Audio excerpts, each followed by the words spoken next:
नमस्कार, आप देख रहे हैं द न्यूज रूम 24 है। सबसे बड़ी खबर, 5 जो नॉमिनेटेड एमएलए हैं उनके नाम तय हो चुके हैं। ये 5 नॉमिनेटेड एमएलए होंगे जम्मू कश्मीर विधानसभा में। तो पीओजे के जो रिफ्यूजी फ्रंट है, जो रिफ्यूजी संगठन है, उनमें से जो एक लेना था, जो रिफ्यूजियों में से एक विधायक लेना था, वो है सुनील सेठी। उनका नाम फाइनल हो चुका है। और उसके साथ जो कश्मीरी माइग्रेंट्स हैं उसमें अशोक कौल, जो भारतीय जनता पार्टी के संगठन के यहाँ पर महामंत्री हैं और संगठन का काम देख रहे थे, आरएसएस से जुड़े हुए हैं। 2 नाम ये है। 2 नाम दीपक आपको बताएंगे, मेरे एग्जीक्यूटिव एडिटर।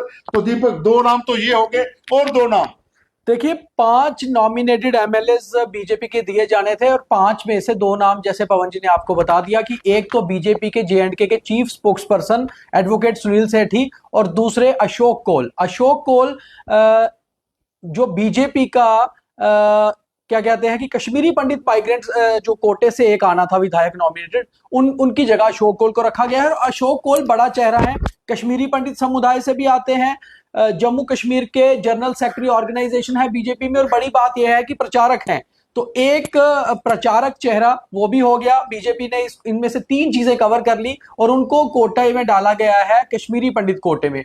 अब इसके साथ साथ 2 और महिलाएं, जो खास तौर पे जो 2 महिलाएं की जानी थी, हम पहले उनके नाम आपको बुला लेते हैं। तो बहुत ही सोची समझी तरीके से दोनों महिलाओं को रखा गया है। एक तो रजनी सेठी को रखा गया है, लंबे समय से बीजेपी के साथ जुड़ी हुई है और महिला विंग की प्रधान कार्यकर्ता से निकल कर आई है, बीजेपी महिला मोर्चा की जम्मू कश्मीर की प्रधान रही है और कई बार कॉन्स्टिट्यूंसीज का काम देखा है। कई बार उनको बहुत सारी जगह इग्नोर किया गया, मगर बीजेपी ने कहीं ना कहीं हमेशा इनकी एक चीज रहती है कि एडजस्ट किया जाता है सही मौके पर सही कार्यकर्ता या नेता को। तो रजनी सेठी को नॉमिनेटेड एमएलए, वो वैसे भी पीओजे के रिफ्यूजीज की तरफ से आती हैं, मगर पीओजे के रिफ्यूजीज के कोटा में रखा गया है एडवोकेट सुनील सेठी को। तो महिला कोटे में रजनी सेठी आ गई है। और दूसरी महिला कहीं ना कहीं जम्मू के डोगरा समुदाय को यह बताना था कि बीजेपी जम्मू की बात करती है, डोगरों की बात करती है और पार्टी अपने पुराने दिग्गजों को नहीं भूलती। जनसंघ के समय से शेरे डुग्गर कहे जाने वाले पंडित प्रेमनाथ डोगरा, जिनके घर से शुरुआत हुई जनसंघ और फिर बीजेपी की, और आज भी बीजेपी का जो दफ्तर है पुराना वो पंडित प्रेमनाथ डोगरा भवन ही है। तो उनकी पौत्र वधू यानी कि उनके ग्रैंडसन की वाइफ संजीता डोगरा, जो इस समय बीजेपी महिला मोर्चा की नेता भी हैं, उनको भी नॉमिनेटेड महिला कोटे से एमएलए रखा गया है। और इससे भी बड़ा नाम एक और जो लगातार लोगों को लग रहा था कि आखिर कश्मीर से, क्योंकि हमने बताया था आपको कि 2 विधायक जाएंगे कश्मीरी माइग्रेंट कोटे से, जरूरी नहीं है पंडित होंगे, तो कश्मीरी पंडित कोटे से अशोक कौल, और दूसरा जो कश्मीरी माइग्रेंट एक कोटे में से एक मुस्लिम महिला को जगह दी गई है जिनका नाम है Munira Begum. Munira Begum J and K UT, Jammu Kashmir UT की माइनॉरिटी मोर्चा की वाइस प्रेसिडेंट भी है, मुस्लिम समुदाय से आती हैं, कश्मीर से आती हैं, एडवोकेट भी है। तो मुनीरा बेगम को भी जगह दी गई है। तो कहीं ना कहीं जो महिलाओं की बात लगातार हो रही थी कि इन्होंने महिलाओं को टिकट नहीं दी, केवल एक महिला को टिकट दी गई, शगुन परियार को ही, और इसी तरह से 3 महिलाओं को कहीं ना कहीं एडजस्ट कर दिया है बीजेपी ने अपने नॉमिनेटेड कोटा में से, और उसमें से 2 महिलाओं की सीटों का कोटा भरा गया है। एक जो माइग्रेंट कोटा रहता है, कश्मीरी माइग्रेंट का कोटा, उसमें भरा गया है। कश्मीरी माइग्रेंट कोटे में से जो मेल मेंबर है अशोक कौल को लिया गया है, और एडवोकेट सुनील सेठी जो चीफ स्पोक्स पर्सन है बीजेपी के, और बहुत समय से वो भी इंतजार में थे कि पार्टी उन्हें किसी अच्छी जगह पर एडजस्ट करेगी, तो उन्हें भी विधायक बनाकर रखा गया है।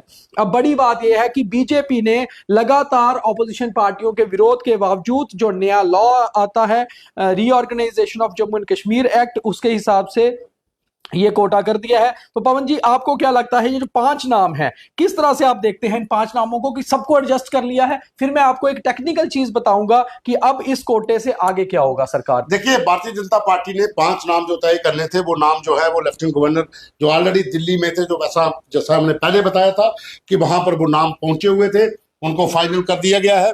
और फाइनल करने के साथ ही अब भारतीय जनता पार्टी जितनी भी सीटें जम्मू कश्मीर में जीती है, तो ये सोच लीजिए कि 5 उनके पास हैं। अब जो भी पहली सीट वो जीतेंगे वो छठी होगी, जाने की 5 अपने पास आ गई है।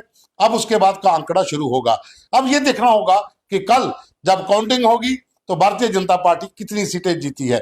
लेकिन ये बीजेपी ने एक बड़ी स्ट्रेटेजिकल गेम खेली है कि कश्मीर से मुनीरा बेगम, जम्मू से डोगरा जो विरासत है, जो डोगरा डुग्गर शेर ए डुग्गर पंडित प्रेमनाथ डोगरा, उनकी पौत्र बधू, ये दो यहां पर पूरे हो गए। उसके बाद पीओजे के रिफ्यूजियों में से सुनील सेठी, और उसके साथ ही उन्होंने रजनी सेठी जो कि जम्मू की एक वुमेन विंग की प्रेसिडेंट रह चुकी है, काफी समय से एक्टिव थी, उनका नाम कर दिया। और कश्मीरी पंडितों में से अशोक कौल जो संगठन का काम काफी देर से देख रहे थे और आरएसएस से जुड़े हुए पुराने नेता है, बीजेपी के जनरल सेक्रेटरी है।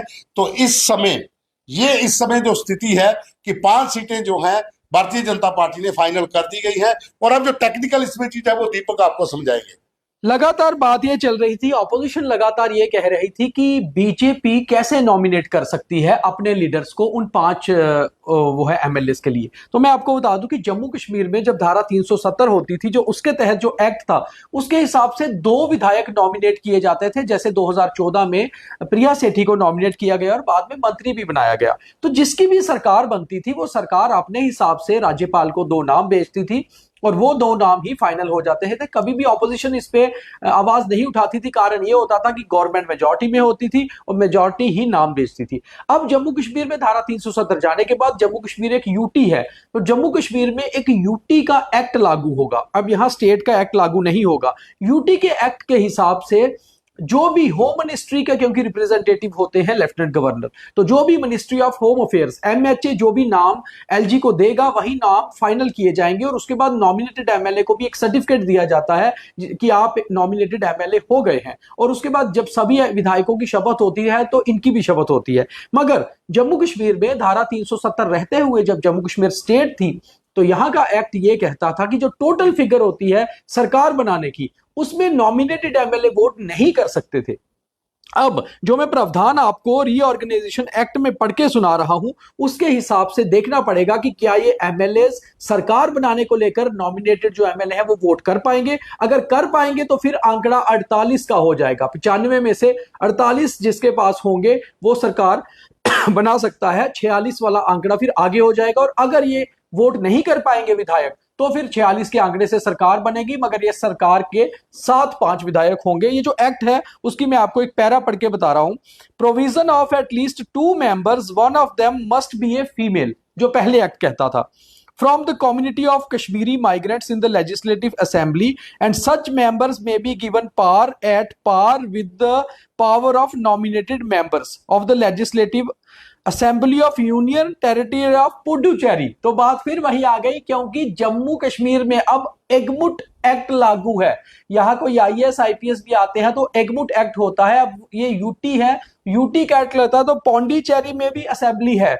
पौंडीचेरी की असेंबली जो एक्ट बताती है उस हिसाब से ही यहां पर नॉमिनेशंस होंगी। मगर जेएंडके ने सीधा रेफरेंस दिया है पौंडीचेरी असेंबली का, तो जो पौंडीचेरी की असेंबली में एक्ट होगा उस एक्ट से यहां एमएलए जो है वो वोट करेंगे। मगर बड़ी चीज ये है कि यूटी एक्ट ये कहता है कि एलजी के पास पावर्स है कि वो रिजल्ट से पहले भी एमएलए को नॉमिनेट कर सकती है अगर एमएचए से उनको नाम आ गए हैं। तो वैसा ही जम्मू कश्मीर में किया जा रहा है। कल रिजल्ट आने हैं, नतीजे आने हैं। इससे पहले जब स्टेट हुआ करती थी तो सरकार बनने के बाद सरकार डिसाइड करती थी कि हमें अपने किन नेताओं को एडजस्ट करना है सरकार में, और फिर राज्यपाल को नाम भेजे जाते थे। तो कहीं ना कहीं अब ये एक्ट क्लियर कर चुका है अब जो यूटी एक्ट है कि आपको एमएचए से नाम आएंगे, एलजी साहब उसको सिर्फ नॉमिनेट करेंगे और सर्टिफिकेट देंगे कि आप विधायक हो गए। उसके बाद चाहे उनकी सरकार बनती है या नहीं बनती है ये फाइनल हो जाता है। ऑपोजिशन लगातार हालांकि इस चीज पर सवाल उठा रही है, मगर अब देखना यह है कि बीजेपी की शुरुआत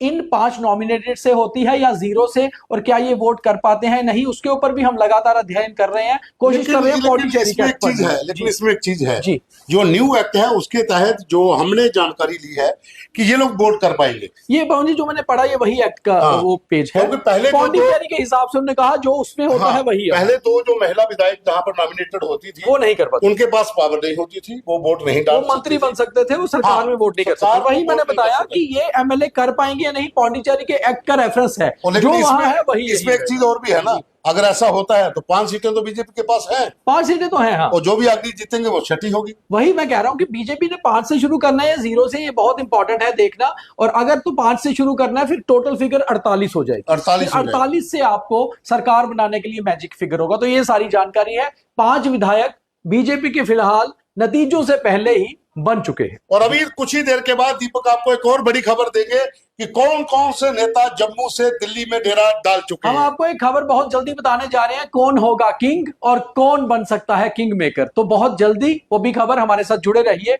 इंतजार करिए, बहुत सारी चीजें आज निकल कर आएंगी। धन्यवाद।